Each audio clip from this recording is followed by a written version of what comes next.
saya akan menyampaikan sebuah tausiah singkat yang bertemakan Allah memuliakan orang yang berilmu.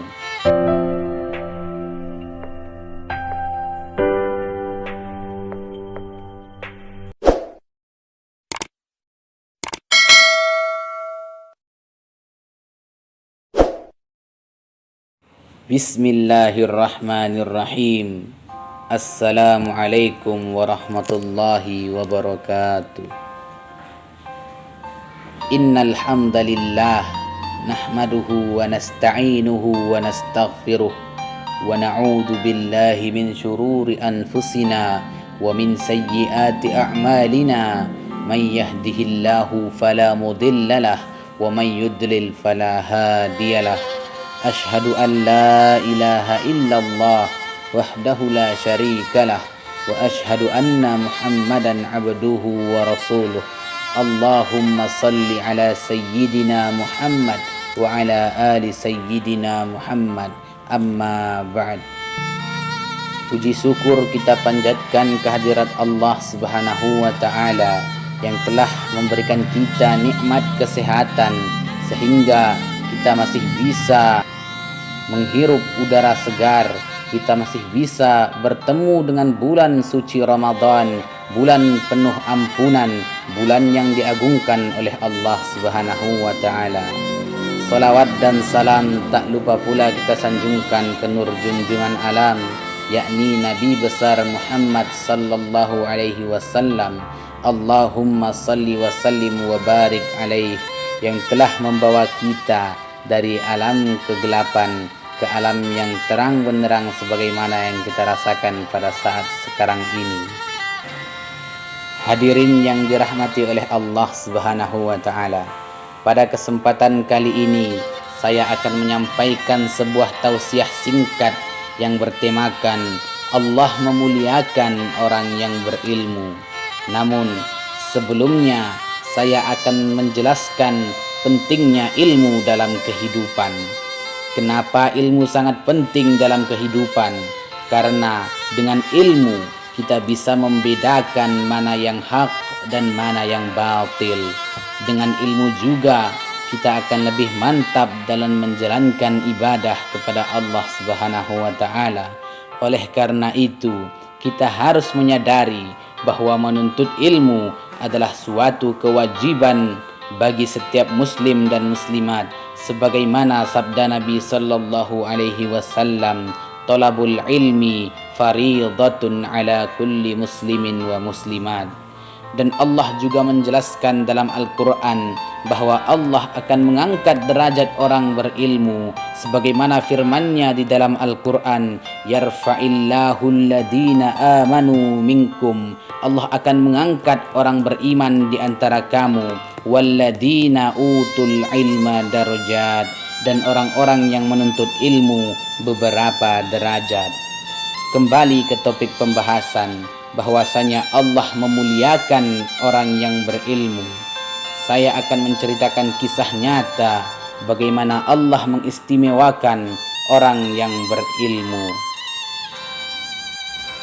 Di Damaskus ada pekuburan masyhur yang bernama Dahdah. Di dalamnya dimakamkan para aulia, para ulama, para pejuang. Semua yang tahu Damaskus tahu tentang kuburan ini. Di sana ada seorang lelaki penggali kubur, yang mana setiap ada orang yang meninggal dan dimakamkan di tempat tersebut, maka lelaki tersebutlah sebagai penggalinya. Suatu hari ia didatangi oleh seorang wanita.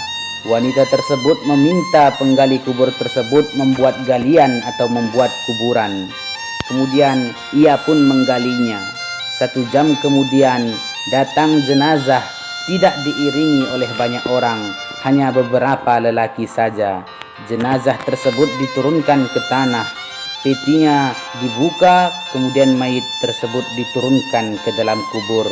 Si penggali tersebut ada di dalam kubur untuk menerima jasad. Ketika hendak meletakkannya ke dalam liang kubur, tiba-tiba kuburan tersebut terbuka dan berubah menjadi taman dari taman surga. Kemudian ia melihat dua malaikat mengendarai kuda, mengambil mayit dan membawanya pergi. Penggali kubur tersebut pingsan. Orang sekitarnya tak melihat apa-apa, hanya dia sendiri yang melihat kejadian tersebut. Kemudian mereka mengangkat penggali tersebut dari kubur. Mereka memercikkan air ke daerah mukanya. Mereka pun bertanya, "Engkau kenapa?" Kemudian si penggali kubur tersebut menjawab, "Demi Allah, aku melihat keanehan. Aku melihat begini, begini, begini." Ia menceritakan apa yang ia lihat kepada mereka. Akan tetapi mereka menjawab, "Mungkin itu hanya halusinasimu saja." Kemudian mereka pun pergi meninggalkan si penggali tersebut. Beberapa bulan kemudian si wanita datang kembali untuk yang kedua kalinya. Ia meminta agar si penggali kubur tersebut membuat kuburan lagi. Kubur pun digali. Mayit pun tiba. Dia masukkan ke dalam kubur. Si penggali kubur tersebut melihat hal yang sama sebagaimana sebelumnya. Terbukalah taman dari taman surga. Dia melihat dua malaikat datang mengambil mayit tersebut. Kali ini penggali kubur tersebut tidak pingsan.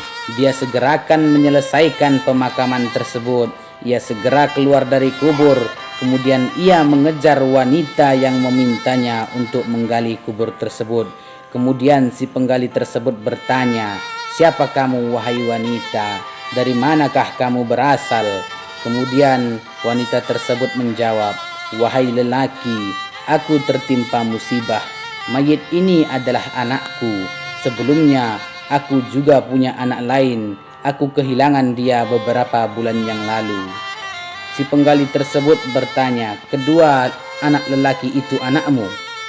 Perempuan tersebut pun menjawab, "Iya." "Kenapa? Kenapa kamu menanyakan itu?" "Demi Allah, aku melihat keanehan. Yang pertama, ketika aku masukkan ke liang kubur, terbukalah taman dari taman surga. Anakmu yang kedua juga sama. Apakah amalan yang mereka lakukan sampai Allah memperlakukannya seperti ini?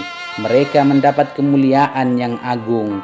Wanita tersebut menjawab, "Anakku yang pertama, dia adalah talibul ilmi, pencari ilmu ataupun penuntut ilmu. Dan anak kedua bekerja sebagai tukang kayu dan gajinya diberikan kepada saudaranya yang menuntut ilmu tadi untuk biayanya menuntut ilmu." Maka Allah membalas keduanya, pencari ilmu dan orang yang membiayainya. Allah perlakukan keduanya seistimewa itu.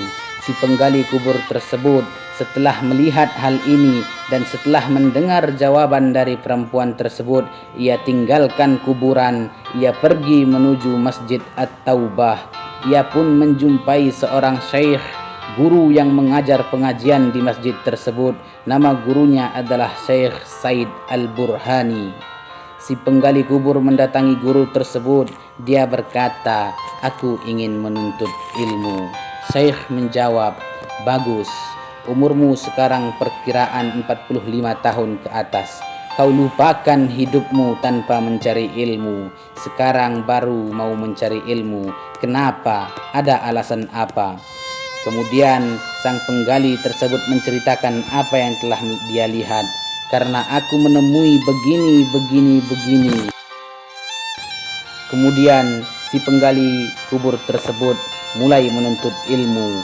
Dia belajar Al-Ajrumiyah, menghafal beberapa matan dan seterusnya. Dia mulai sibuk dengan ilmu sampai dia menjadi salah satu dari ulama besar. Dialah As-Syaikh Abdurrahman Al-Haffar, salah satu ulama besar Damaskus, dan seluruh keluarganya. Setelah itu semua menjadi penuntut ilmu. Yang terakhir ialah Syekh Abdul Razak Al-Haffar, salah satu ulama besar di Damaskus. Kisah ini membawa kabar gembira bahwa seorang penuntut ilmu diperlakukan seperti itu dan dimuliakan oleh Allah Subhanahu wa taala, diperlakukan dengan baik. Tapi jika niatnya benar, tidak mencari ilmu dengan tujuan ijazah ditempel di dinding, tidak mencari ilmu agar disebut alim, tidak mencari ilmu agar punya gaji untuk hidup di dunia. Itu semua tujuan duniawi, itu kita jadikan tujuan belakangan. Tetapi tujuan utama adalah untuk menuruti perintah Allah Subhanahu wa ta'ala.